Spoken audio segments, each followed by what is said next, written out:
तिगाड़ा काम बिगाड़ा। 3 बहुओं के रवैये से सासू माँ बहुत परेशान थी। दरअसल बात ये थी कि तीनों बहुओं में किसी बात को लेकर अनबन हो गई थी। तब से ही तीनों एक दूसरे से मुंह फुलाए रहती थी। ना कोई सीधे मुंह किसी से बात करती, ना किसी का कहना मानती। पड़ोसी भी इस बात को जानते थे और जाने कैसे कैसे बातें भी करते। इसीलिए सासू माँ ने तीनों बहुओं को तुरंत अपने कमरे में बुलाया। मैं कई दिनों से देख रही हूँ, तुम तीनों अलग अलग सारे काम कर रही हो। ये सब नहीं चलेगा, तीनों को मिलकर ही काम करना पड़ेगा। सास की बात सुनकर एकदम से बड़ी बहू बोल उठती है। नहीं मम्मी जी, मैं इन दोनों के साथ कुछ नहीं कर सकती। मैं इस घर की बड़ी बहू हूँ, फिर भी ये मेरा कहना बिल्कुल भी नहीं मानती। अरे जेठानी जी, जानबूझकर मुझे डबल काम करवाती है आप। और छोटी मुझसे टेढ़े मुंह ही बात करती है। इन दोनों के बीच हमेशा सैंडविच बन जाती है मेरी, और मैं हमेशा आलू की तरह बीच में मसली जाती हूँ। मम्मी जी, इन दोनों को लगता है कि मैं छोटी हूँ तो इनके पैरों तले दब जाऊंगी, लेकिन नहीं, मेरा भी उतना ही अधिकार है जितना इन दोनों का है। बड़ी आई दोनों मेरी चुगली करने के लिए, मुझे क्या कम समझ रखा है।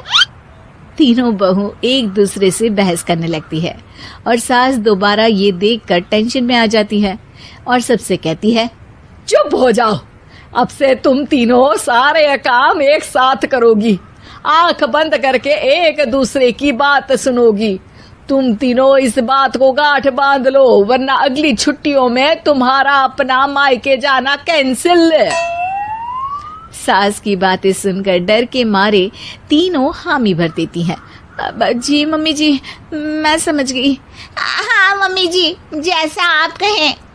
आप जो कहेंगी मैं वही करूंगी। तीनों बहू सास की बात को गांठ बांध लेती है और वादा करती है कि अब से सारे काम वो तीनों एक साथ मिलकर ही करेंगी। ये सब देखकर सास खुश हो जाती है और वहां से चली जाती है। नीचे जाकर वो देखती है कि घर में शर्मा जी आए हुए होते हैं। सास जोर से आवाज लगाकर कहती है, अरे बहू, जरा चाय बनाकर तो लाना, शर्मा जी आए हैं। सास की बात सुनकर तीनों बहू तुरंत किचन की ओर भागती है और चाय बनाना शुरू कर देती है। मुझे तो एकदम मसाले वाली कड़क चाय पसंद है, तो हम शर्मा जी के लिए मसाले वाली चाय ही बनाएंगे।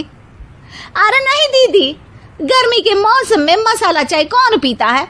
मैं तो शर्मा जी के लिए इलायची वाली चाय ही बनाऊंगी। ये कैसी बात कर रही हैं आप दोनों? मेरी मम्मी ने सिखाया है कि मेहमान को ज्यादा दूध और शक्कर वाली चाय देनी चाहिए, वरना वो घर वालों को कंजूस समझते हैं। तो मैं तो शर्मा जी को ऐसी ही चाय दूंगी। तीनों बहुएं अपने अपने तरीके से चाय में शक्कर, मसाला, पत्ती सब डाल देती है। उबलने के बाद तीनों मिलकर चाय बाहर लेकर जाती है और शर्मा जी और सासू माँ को देती हैं। चाय पीने के बाद शर्मा जी सासू माँ को देखकर शर्मा जाते हैं और शर्मिंदा महसूस करते हैं कि आखिर उन्होंने चाय पीने के लिए हामी क्यों भरी। सासू माँ भी चाय पीना शुरू करती है और कहती हैं, अरे बहू, ये कैसी चाय बनाई है? चाय है या मीठे दूध की बासुंदी? हाँ, चाय अच्छी नहीं लगी क्या? कोई बात नहीं, हम पराठा बनाकर लाते हैं। चलो चलो अंदर। हाँ चलो। हाँ, आती हूँ मैं भी। नहीं, मेरा पेट चाय ने ही चौपट कर दिया, वही काफी है। पराठे से पोपट नहीं करवाना, मैं तो चलता हूँ। शर्मा जी चुपचाप पतली गली से निकल जाते हैं।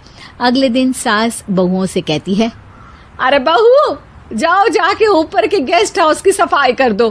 कल हमारे यहाँ मेरे दूर के रिश्तेदार आने वाले हैं, तो पूरे कमरे को चमका देना, समझी?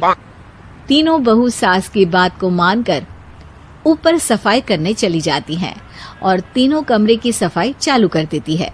बड़ी बहू मकड़ी के जाले साफ करती है, तो बीच वाली झाड़ू लगाना और छोटी वाली सर्फ डालकर जमीन धोना शुरू कर देती है। अरे दीदी, जेठानी जी, अभी मैंने पूरी फर्श धोई और आप फिर से धूल नीचे गिरा रही हैं। और मछली जेठानी जी, आप बिना झाड़ू की धूल यहाँ छटक रही हैं। अरे तीनों को साफ करना है, एक साथ सफाई करते हैं ना। अरे वही तो, हम साथ साथ हैं, घर साफ साफ है। तीनों बहू ऐसे ही काम में उलझ जाती है और 2 घंटे तक एक ही कमरे की सफाई करती रहती है। बहुत देर से अपनी बहुओं को ना देखने के कारण सास ऊपर कमरे में उन्हें देखने जाती है, लेकिन कमरे में घुसती ही वो गीली फर्श पर फिसलने के कारण नीचे गिर जाती है। ओरी मोरी मैया, हड्डी मरोड़ के रख दी। आए मेरी तो कमर ही टूट गई रे। तीनों बहुएं सास को उठाती हैं और बिस्तर पर सुला देती है। अरे मेरे हाथ पैर दर्द कर रहे हैं, दबा दो, आराम मिलेगा। हाँ जी माँ जी। अरे जी माँ जी, जी माँ जी। और तीनों बहुएं एक साथ सास के हाथ को दबाना शुरू कर देती हैं। माँ की तो चीख ही निकल जाती है और नतीजा ये होता है कि सास के बचे हुए शरीर में भी दर्द उठ जाता है। हाय राम, ये क्या कर दिया तुम तीनों ने। अरे मेरी तो किस्मत ही फूटी है कि तुम जैसी बहुएं मुझे मिली। हे भगवान, पूरे शरीर में दर्द बढ़ गया है। अब तो पता नहीं कि चल भी पाऊंगी या नहीं। माफ करो, मुझे गलती हो गई मुझसे कि तुम तीनों को एक साथ काम करने के लिए बोला। सोचा था तीनों मिलके अच्छे से काम करेगी, लेकिन बड़े बुजुर्ग सही कहते थे कि 3 तिगाड़ा काम बिगाड़ा। तुम लोगों ने ये बात ना आज साबित करके दिखा दी। तुम तीनों को तो समझाना यानी मानो भैंस के आगे बीन बजाना है। तुम्हें अकेले अकेले काम करना है ना, तो अब से तुम अकेले ही अपना अपना काम करो। तीनों बहुएं वहां से जाने लगती है। अरे कहाँ जा रही हो? आप ही ने तो कहा कि अपना अपना काम तो मुझे मुल्तानी मिट्टी लगानी है। अरे मुझे भी तो नेल पॉलिश लगानी है, मुझे ना मेहंदी लगानी है। सास अपना सर पीट लेती है और कहती है, अरे मुझे भी लगाना है कुछ। क्या माँ जी? क्या माँ जी? क्या माँ जी? तुम्हारे घर वालों को फोन तुम्हारी हरकतें बताने के लिए।